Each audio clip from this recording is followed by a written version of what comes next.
భక్తులందరికీ నమస్కారం.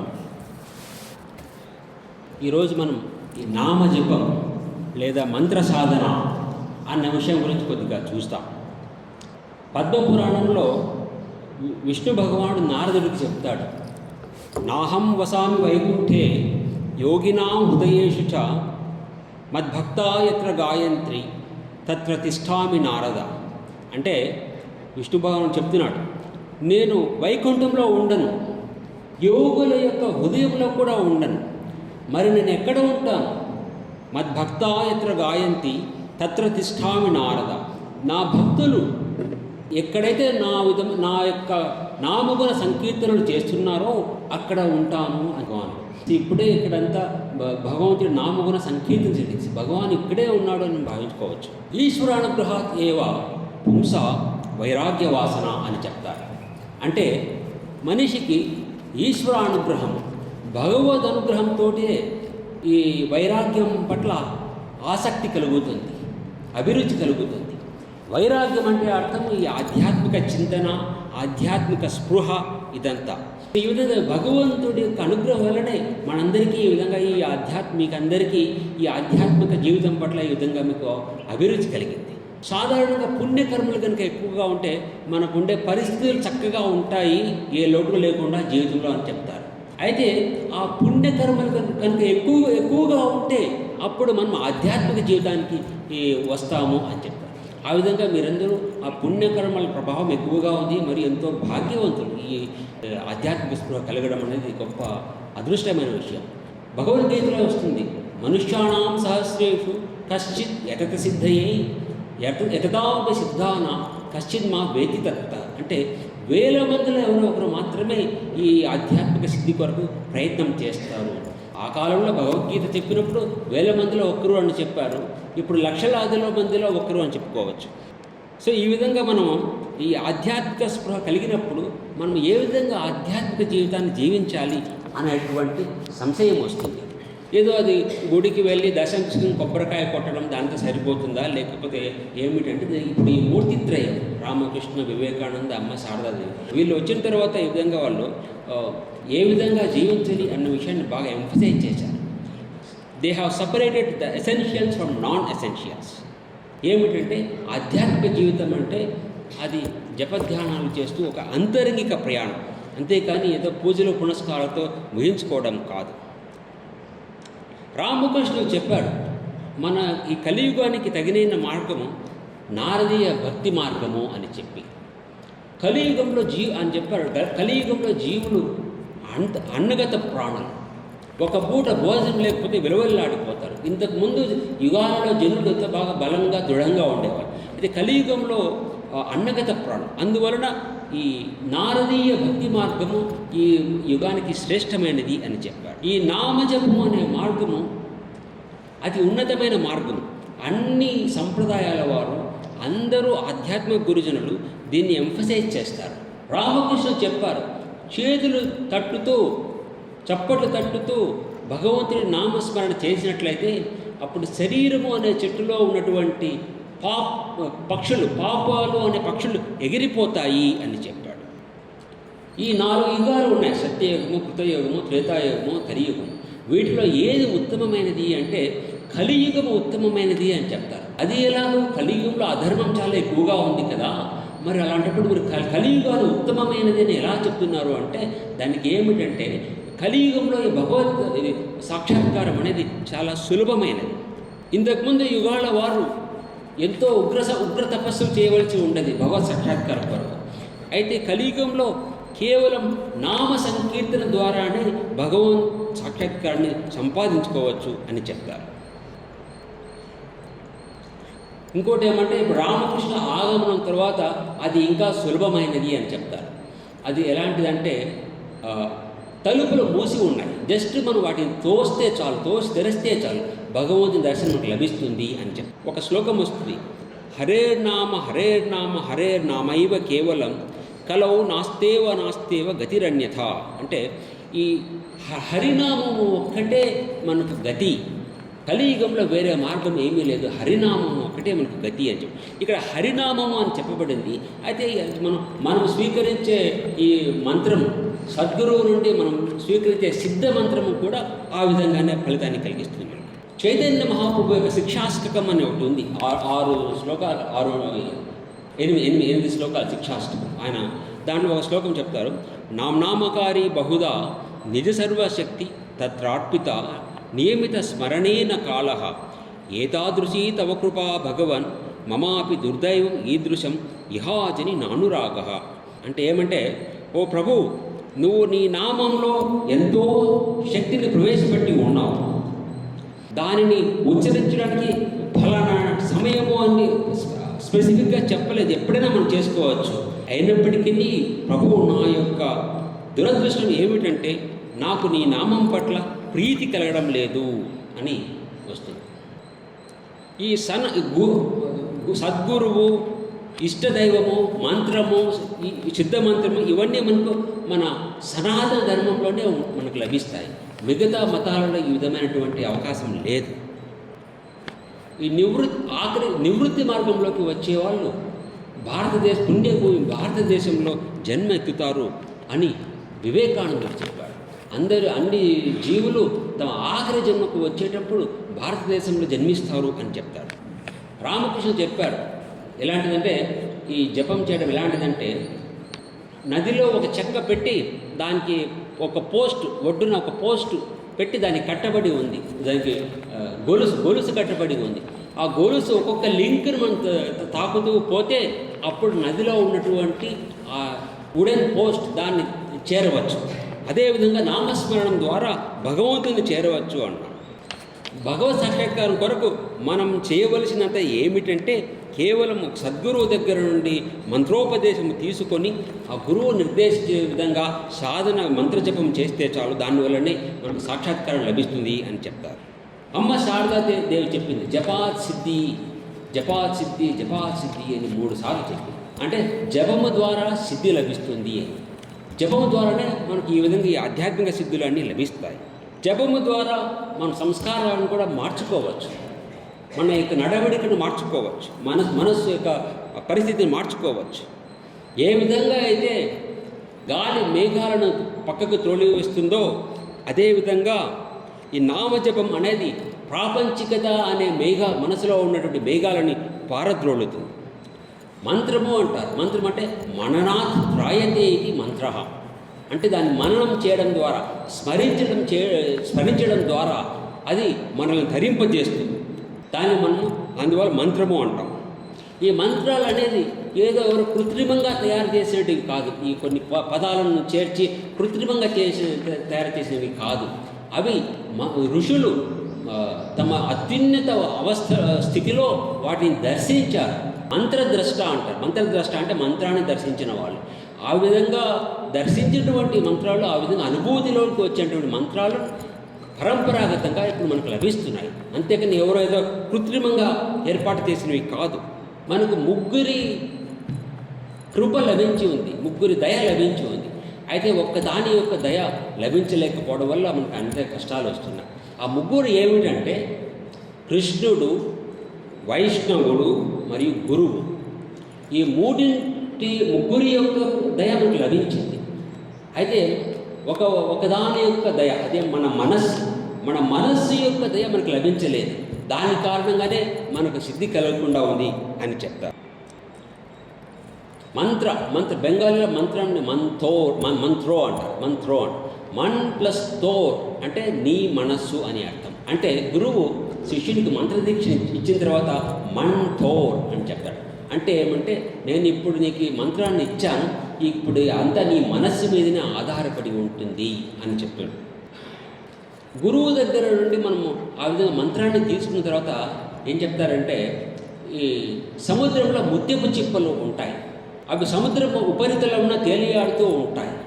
స్వాతి నక్షత్రం సమయంలో వచ్చేటటువంటి వర్షపు బిందువు కొరకు అవి ఎదురు చూస్తూ ఉంటాయి. ఆ విధంగా ఆ వర్షపు బిందువు లభించిన తర్వాత స్వాతి నక్షత్రంలో ఆ ముత్యపు చిప్పలు సముద్రం అడుగుకు పోయి ఆ నీటి బిందువు ముత్యంగా పరిణమించేంత వరకు అక్కడే ఉంటుంది, తర్వాత బయటకు వస్తుంది అని చెప్పి. ఆ విధంగా మనము గురువు దగ్గర నుండి మంత్రాన్ని స్వీకరించిన తర్వాత మనం ఆ విధంగా మన అంతరంగాన నామాన్ని జపిస్తూ స్మరిస్తూ ఆ విధంగా దాన్ని ఆధ్యాత్మిక అనుభూతులు పొందాలి, అవి ముత్యముగా పరిణమించినట్లు అని. మంత్రజపం చేయడం వల్ల ఏమి లభిస్తుంది అంటే మనస్సు పరిశుద్ధమవుతుంది. మరి మనస్సు పరిశుద్ధమైతే మనకేం లభిస్తుంది అంటే దానికి యేసుక్రీస్తు చెప్పాడు, blessed are pure in heart for they shall see God. అంటే పవిత్ర హృదయం కలవారు ధన్యులు, ఎందుకంటే వాళ్ళు భగవంతుని దర్శించగలరు అని. ఈ విధంగా నామజపం ద్వారా మనస్సు పరిశుద్ధమవుతుంది, పవిత్రమవుతుంది. స్వామి యోగానందజీ మహారాజ్ అని రామకృష్ణుల సన్యాసి శిష్యులు ఒక ఆయన ఉండేవాళ్ళు. అప్పుడు ఆయన పేరు యోగిని, ఆ యోగానందజీ పేరు యోగిని.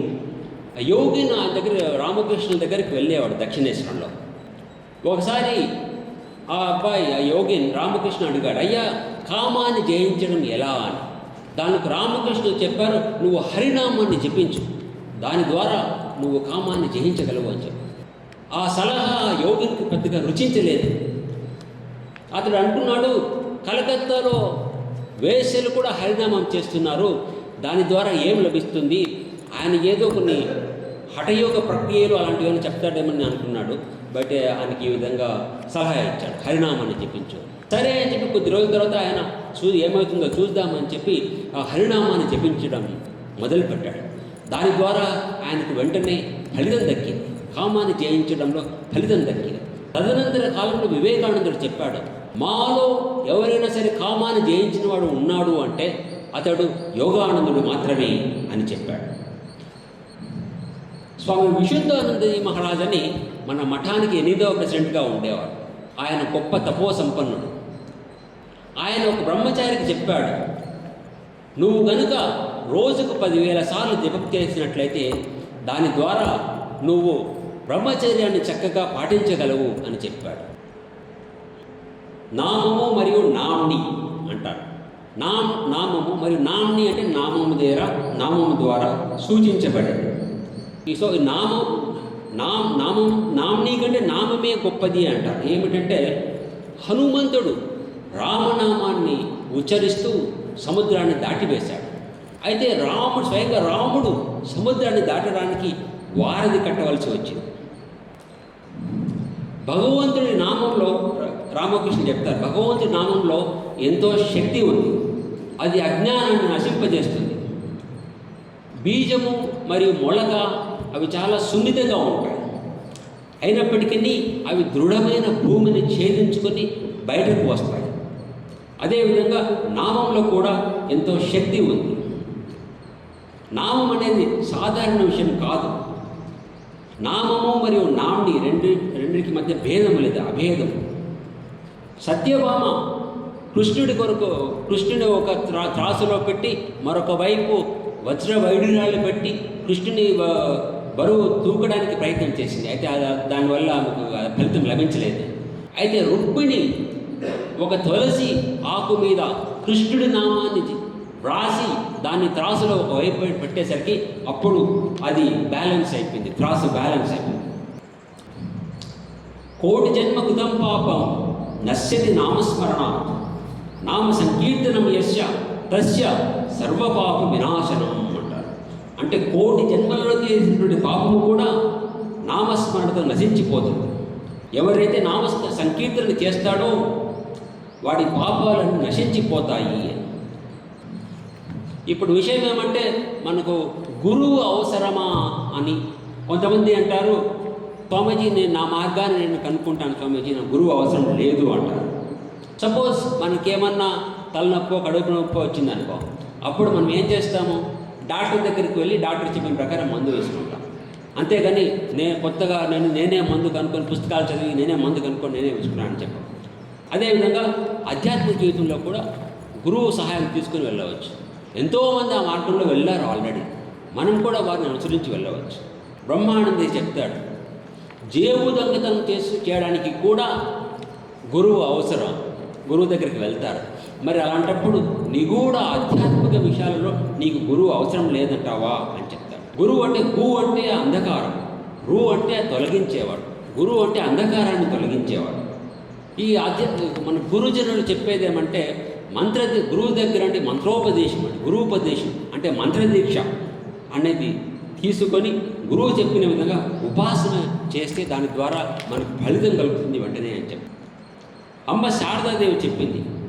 రోజుకు 15-20 వేల సార్లు నువ్వు జపం చేయి, దాని ద్వారా నీకు మనోశాంతి లభిస్తుంది, ఫలితం లభిస్తుంది అని చెప్పాడు. శ్రీమద్ స్వామి గీతానందజీ మహారాజ్ అని మన వైస్ ప్రెసిడెంట్ మహారాజ్గా ఉండేవాడు. ఆయన రోజుకు 1,00,000 సార్లు జపం చేసేవాడు. అమ్మ కూడా రోజుకు 1,00,000 సార్లు జపం చేసి దక్షిణేశ్వరం ఉన్నప్పుడు తర్వాత అంతా ఆమెకు ఎంతో పని ఉన్నప్పటికీ ఎంతో బిజీ ఉన్నప్పటికీ రోజుకు 1,00,000 సార్లు జపం చేసేది అమ్మ. ఒకసారి అమ్మ చెప్పింది, ఒక భక్తుడు అడిగాడు, అమ్మ జపం యొక్క రహస్యం ఏమిటంటే అమ్మ ఒక గడియారాన్ని చూపించి చెప్పింది. ఆ గడియారం ముళ్ళు ఏ విధంగా టిక్ టిక్ అంటూ తిరుగుతూ పోతుందో అదేవిధంగా నువ్వు జపం చేసుకుంటూ పో, నీకంతా ఫలితం లభిస్తుంది అని చెప్పింది.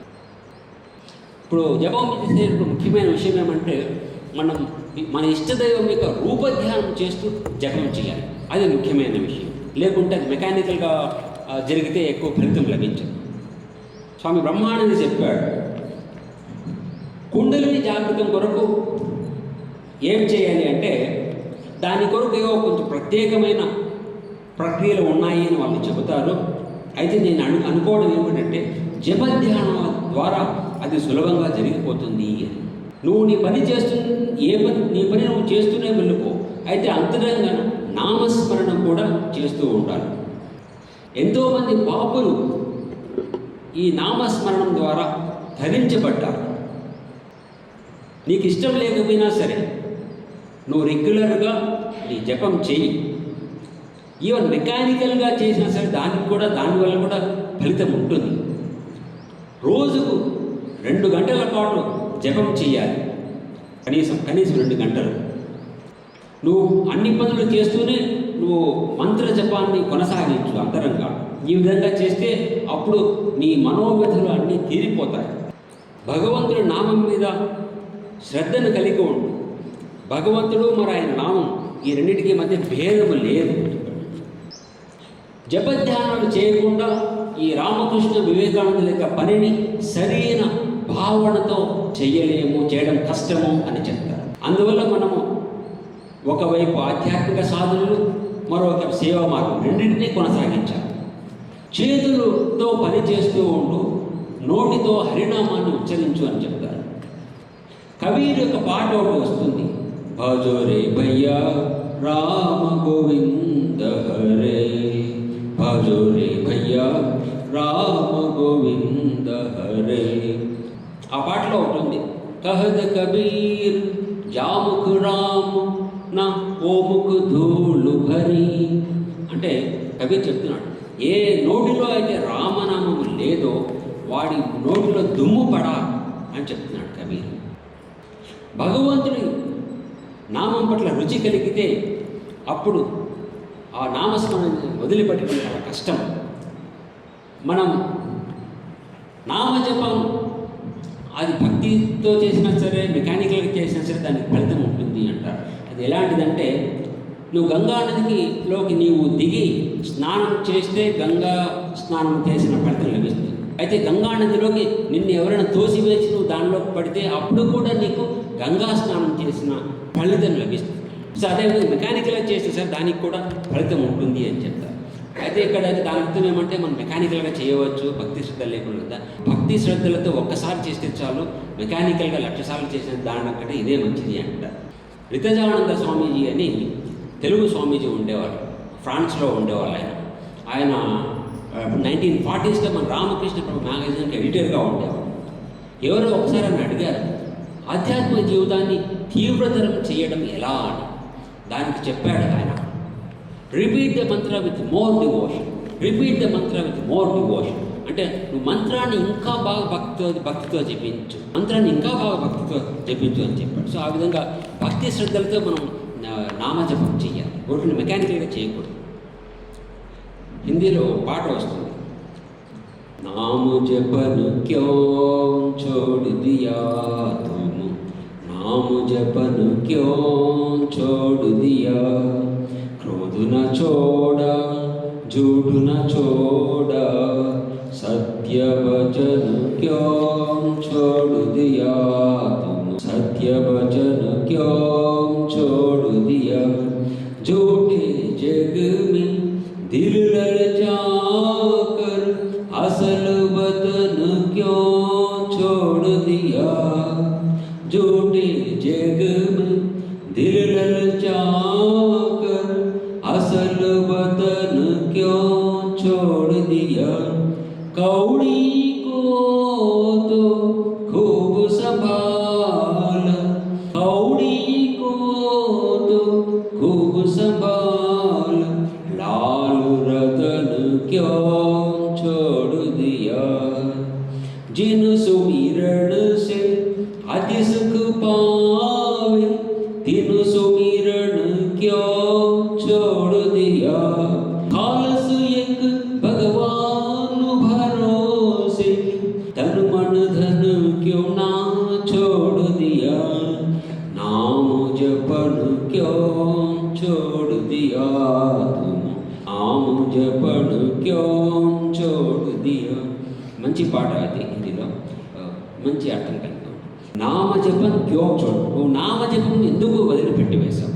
క్రోధన చోడ, జూడున చోడ, సత్యవచన క్యో చోడు, నువ్వు కోపాన్ని వదిలిపెట్టలేదు, అబద్ధాన్ని వదిలిపెట్టలేదు, సత్యవచనాన్ని ఎందుకు వదిలిపెట్టావు.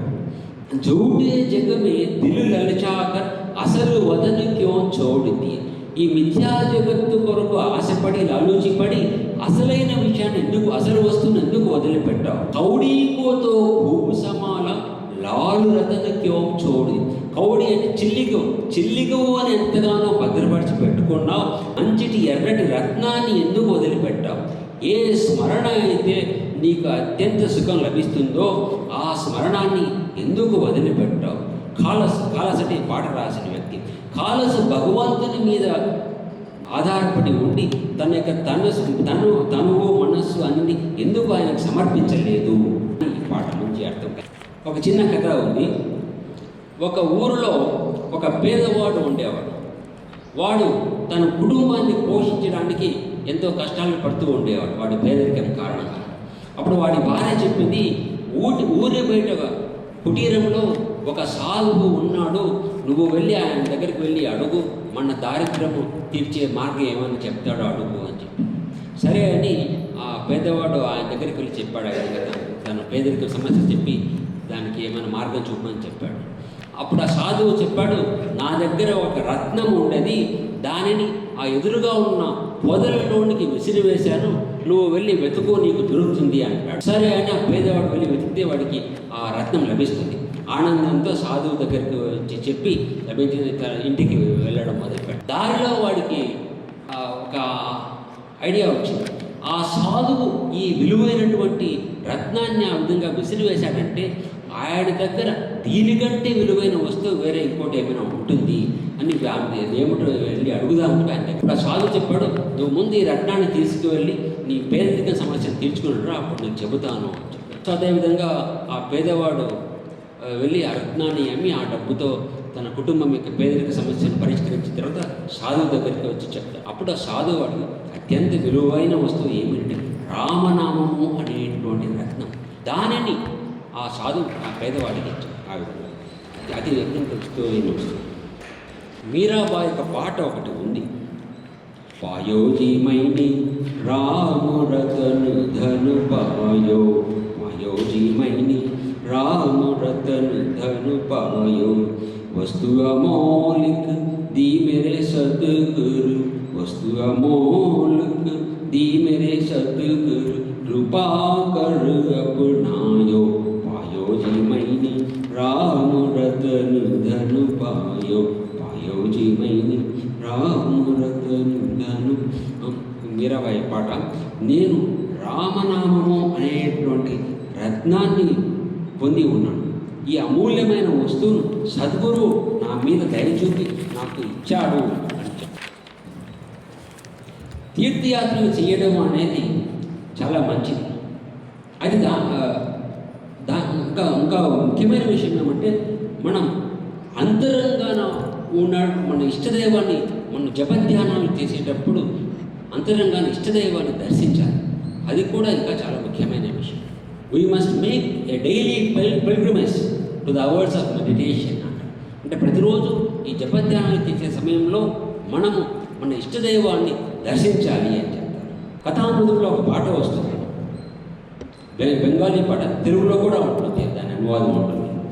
గయ గంగ ప్రభాసాది కాశీ కాంచి కేవాచార్ కాళీ కాళీ కాళీ బోలే আমার জপাজি ভুরা গয় গঙ্গ প্রভাসাদ কাশী কাঞ্চি কেওয়াচার ত্রিসন্ধ্যা যে বলে কালী পূজা সন্ধ্যা শিচাই ত্রিসন্ধ্যা যে বলে কালী পূজা সন্ধ্যা শিখি চাই সন্ধ্যাতা সন্ধানে ফের কবু সন্ধি নাহি পায় গয় গঙ্গা ప్రభాసాది కాశీ కాంచి కేవాచా.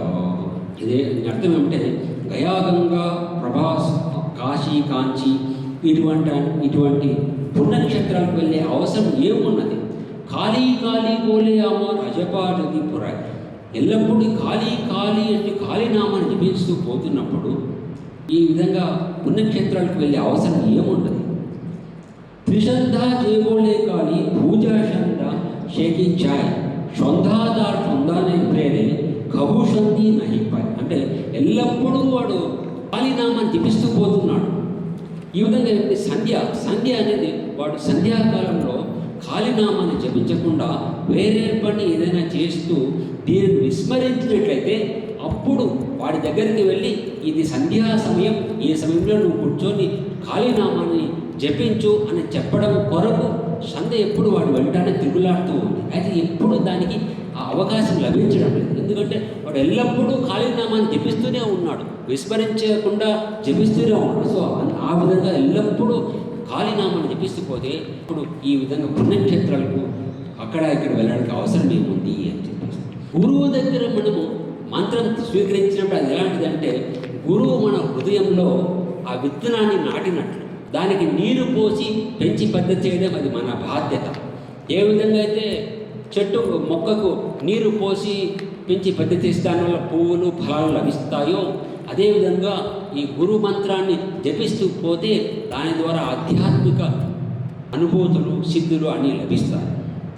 స్వామి చైతన్యానందజీ మహారాజ్ అని ప్రస్తుతం అమెరికాలో సెయింట్ లూయిస్ అనే సెంటర్కి ఆయన అధ్యక్షుడు. ఆయన ఇప్పుడు 85-90 సంవత్సరాల వయసు ఉంటుంది. ఆయన ఎంతో రీసెర్చ్ చేసి ఎన్నో పుస్తకాలు రాశారు, బెంగాలీలోను ఇంగ్లీష్లోను. ఈ దైవంతో సహజీవనం, భగవంతుని సన్నిధిలో భక్తులు, ఈ జీవితాలన్నీ ఆయన ఆంగ్లంలో ఆయనే రాశారు, బెంగాలీలో కూడా రాశారు.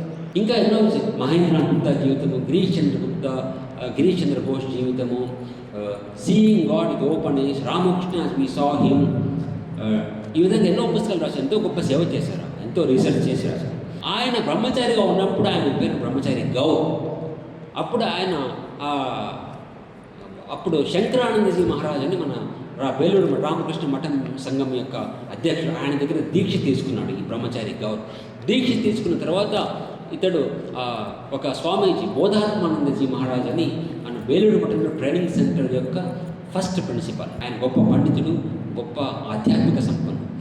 ఆయన దగ్గర చదువుకున్న వాళ్ళు చాలామంది పరలోకగతులయ్యారు. కొంత ఉన్నవాళ్ళు ఆయన గురించి గొప్పగా చెప్పుకుంటారు ఇప్పుడు కూడా. సో ఆ బోధాత్మానందజీ దగ్గరికి వెళ్ళి ప్రణామం చేసి, స్వామీజీ నేను గురువు దగ్గర మంత్రదీక్ష తీసుకున్నాను. సరే మరి నువ్వు గురువుకి ఏమైనా గురు దక్షిణ ఇచ్చావా అని అడిగాడు. ఆ బ్రహ్మచారి చెప్పాడు, అవును స్వామీజీ నేను ₹1 ఫ్రూట్స్ ₹1 దక్షిణ ఇచ్చాను.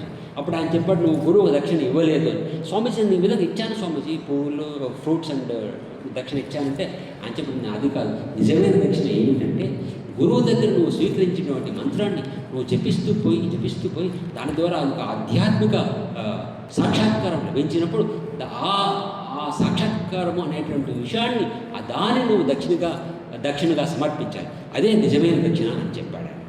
ఇంకోటి ఏమంటే ఈ భగవాన్ దర్శనం అనేది మనం ఏదో మన ప్రయత్నం ద్వారా మనం చేసుకోవచ్చు కలుగుతుంది అనుకుంటే అది పొరపాటు అని చెప్తారు. అది ఎలాగంటే నేను జపధ్యానం చేసి ఈ భగవంతుని దర్శనం సాధించగలను అనుకుంటే అది పొరపాటు. అమ్మ శారదాదేవి చెప్పింది అది భగవద్ దర్శనం అనేది.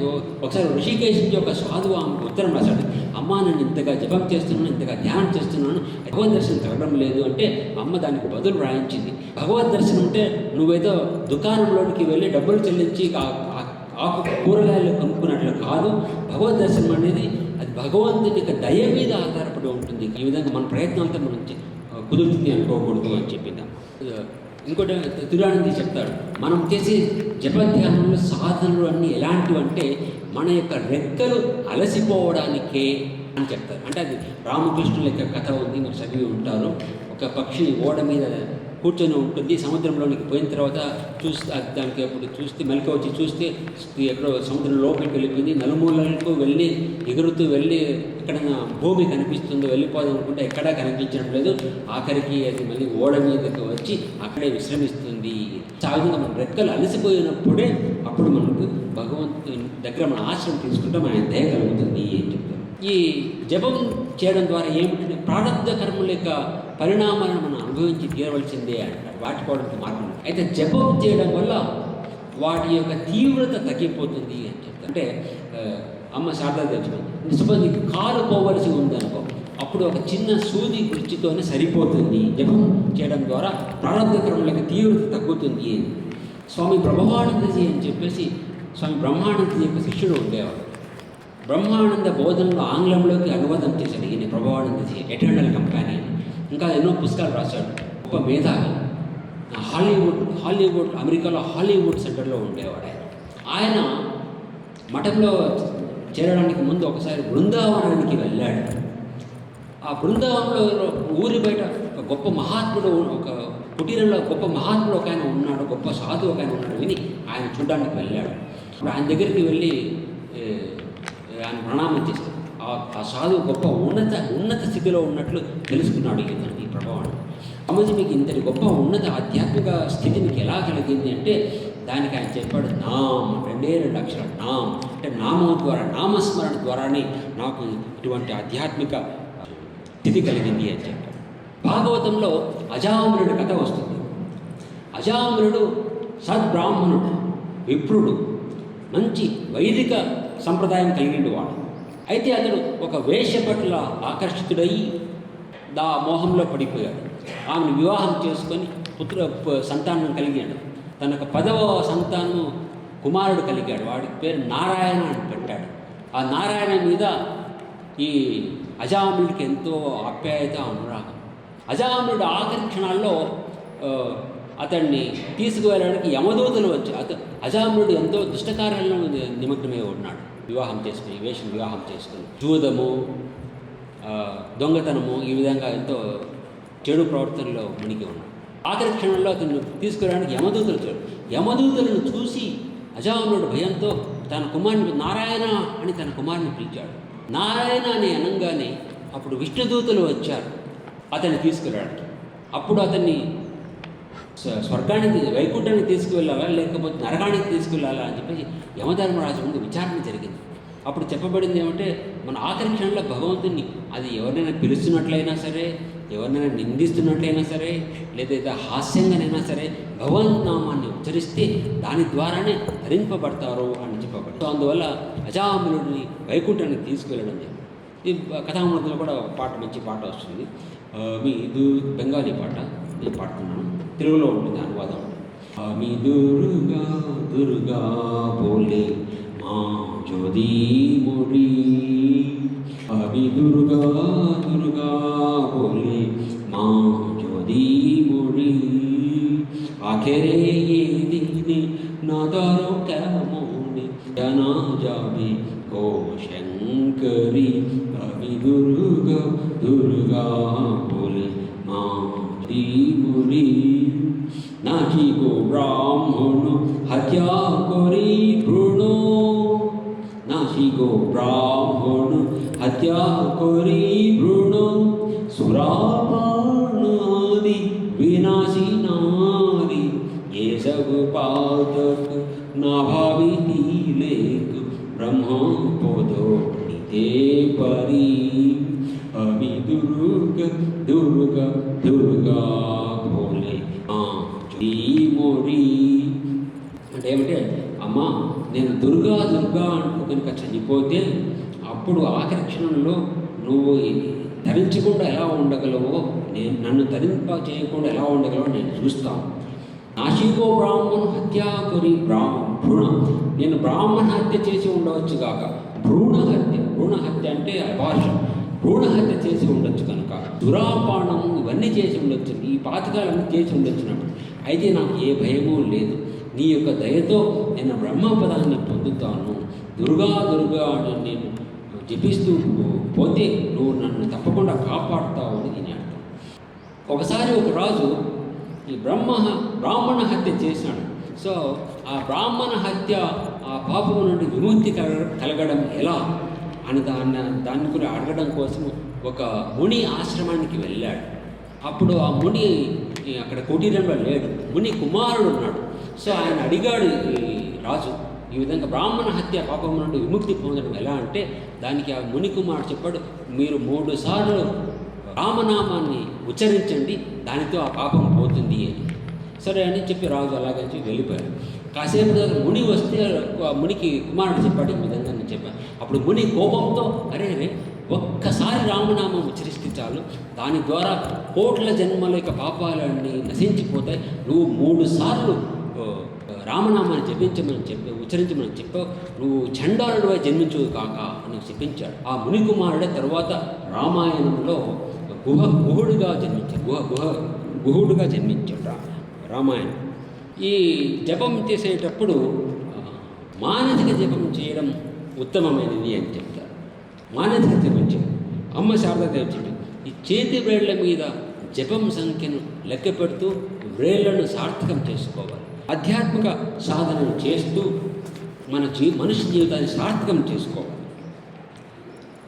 స్వామీజీ ఒక శ్లోకం చెప్తారు, శ్వేతాచుత్తర ఉపనిషత్తులో వచ్చేటువంటి మంత్రం అది స్వామీజీకి చాలా ఇష్టమైనది అని చాలాసార్లు దాన్ని కోట్ చేస్తారు.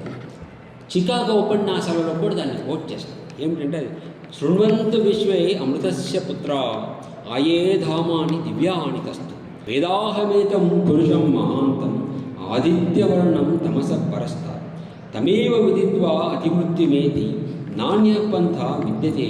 అంటే ఋషి సాక్షాత్కారం కలిగిన తర్వాత చెప్తున్నాడు, శృణ్వంతు విశ్వే అమృతస్య పుత్ర, ఓ అమృతపుత్రులారా వినండి, ఆయే ధామాని దివ్యాని తస్తు, ఉన్నత లోకాల్లో ఉన్నటువంటి వారు మీరు కూడా వినండి. ఏమిటి ఇక్కడ ఋషి అందరికీ ప్రపంచాన్ని అంతటినీ సంబోధిస్తూ చెప్తున్నాడు, మీరు వినండి. ఏమిటంటే వేదాహమేతం పురుషం మహాంతం ఆదిత్యవర్ణం తమస పరస్త, నేను ఆ పరమ సత్యాన్ని ఆ పరమ పురుషుణ్ణి పరమ సత్యాన్ని కనుగొన్నాను.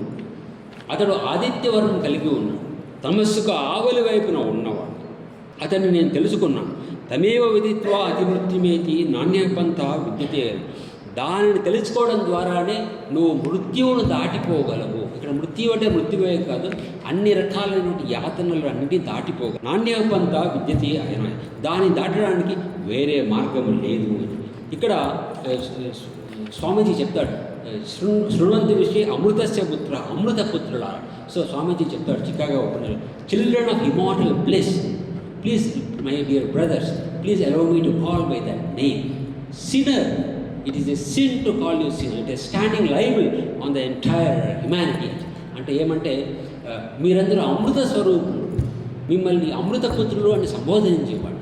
పాపుల, మీరు పాపుల అంటే క్రైస్తవ మతంలో వాళ్ళు ఎప్పుడూ మనం పాపులు అని చెప్తుంటారు కదా, దాన్ని ఉద్దేశించి చెప్పబడి మీరు పాపులని పిలవడమే అతి పెద్ద అబద్ధం, అతి పెద్ద అపవాదం. మీరందరూ అమృత పుత్రులు అని చెప్తారు. స్వామీజీ సిస్టర్ నివేదిత చెప్తాడు, పరమసత్యం అనేది లేదు, ఉన్నది ఈ జీవితం ఒకే ఒకటే, ఫలానా రోజు పుట్టడం, ఫలానా రోజు చచ్చిపోవడం అంతే అని అట్లా కనుక ఉంటే మరి అలాంటప్పుడు ఈ జీవితంతో ఏమిటి ప్రయోజనం? పరమసత్యం అనేది ఒకటి ఉంది, మరి అలాంటప్పుడు దాన్ని కనుగొనలేకపోతే అప్పుడు ఈ జీవితం ఉంటే ఏమిటి, లేకుంటే ఏమిటి అని చెప్తారు. ఇక్కడేమంటే మనం ఇక్కడ 2 విషయాలు ఉన్నాయి, ఒకటి జీవితము, ఒకటి లైఫ్, ఇంకోటి లైవ్లీహుడ్. అంటే ఒకటి జీవితము, ఇంకొకటి జీవిత కొరకు బ్రతుకు తెరువు. మనము బ్రతుకు తెరువు కోసం ఎంతగానో ప్లానింగ్ చేస్తూ ఉంటాం. 10th చదివేటప్పుడే ఇంటర్మీడియట్లో ఏ గ్రూప్ చదవాలి, ఏ కాలేజీలో చదవాలి అని ప్లాన్ చేస్తూ ఉంటాం. ఇంటర్మీడియట్ చదివేటప్పుడు కూడా నెక్స్ట్ బీటెక్ మెడిసిన్ ఏ కాలేజీలో చదవాలి, ఏ గ్రూప్ చదవాలి అని మనం ప్లానింగ్ చేసుకుంటాం. అయితే మనం మన జీవితం కొరకు మనం ప్లానింగ్ చేయాలి. అదే మనం చేసే పొరపాటు.